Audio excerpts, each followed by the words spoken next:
Leen Valley by-election 2026. Vote Labour, get more of the same. The Labour Party's grand plan, that's what we're going to be looking at.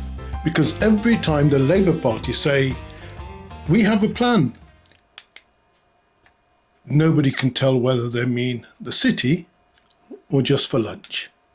So maybe we should be asking Nighat Khan, the leader of Nottingham City Council, or the Labour candidate for Leen Valley, Abbas Hussain.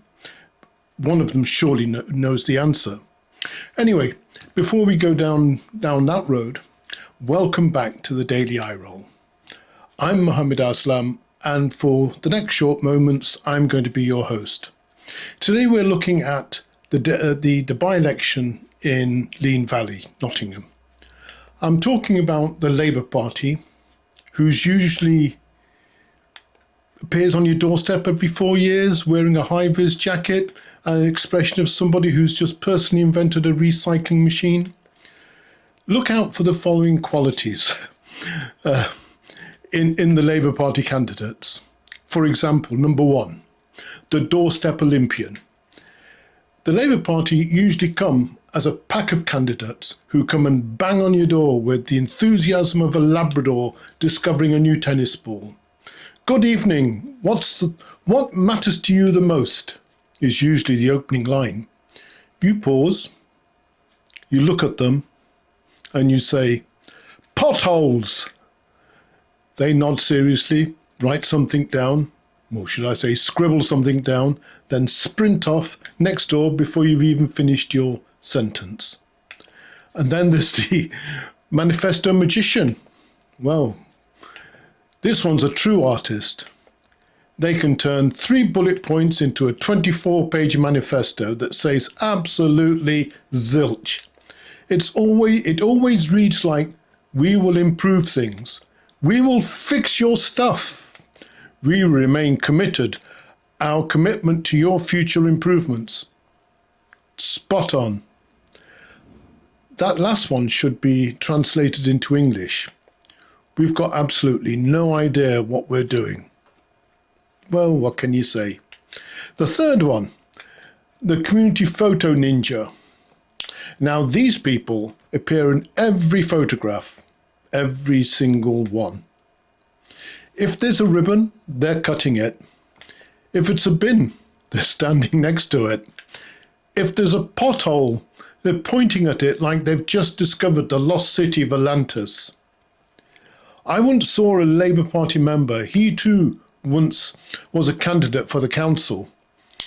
He was in the background of a child's birthday party photo.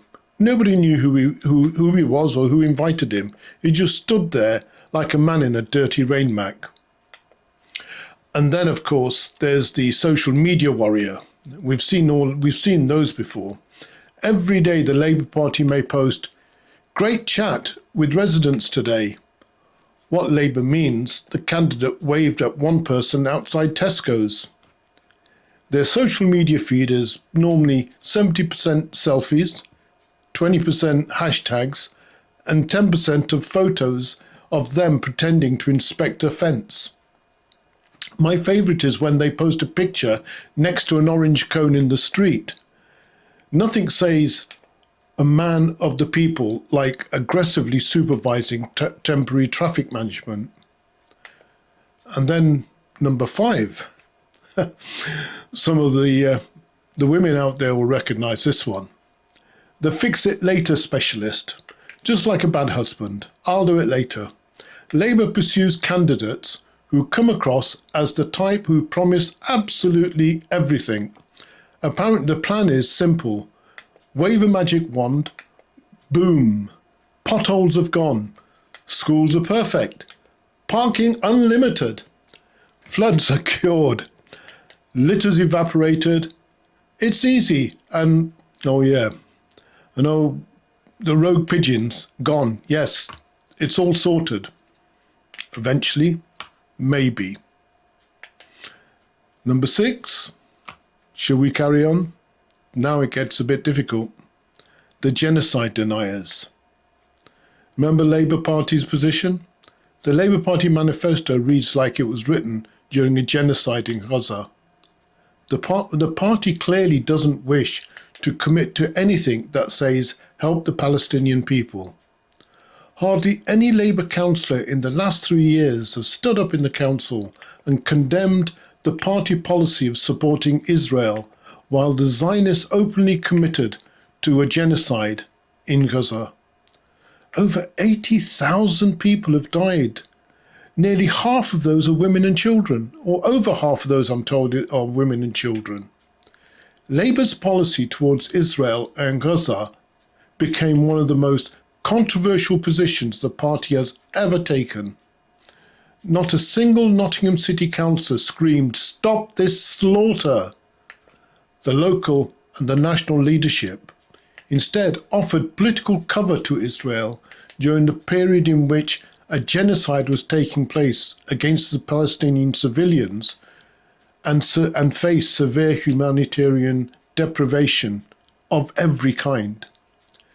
Campaigners, international human rights organisations and legal scholars all accused the Labour government of complicity in what they described as a genocide, citing a slaughter of innocent women and children. Labour failed a profound moral test. Labour's Gaza policy represented not merely a political caution, but an historic abandonment of the party's humanitarian principles and international tradition. So before you vote for the Labour candidate, remember what Labour did and continues to do in its unconditional support for a Zionist state.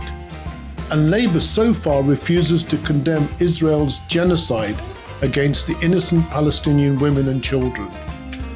I should think very carefully about voting for a candidate whose party refuses even now to call out this genocide. It's good to see you again, and I hope that we'll meet again soon. If you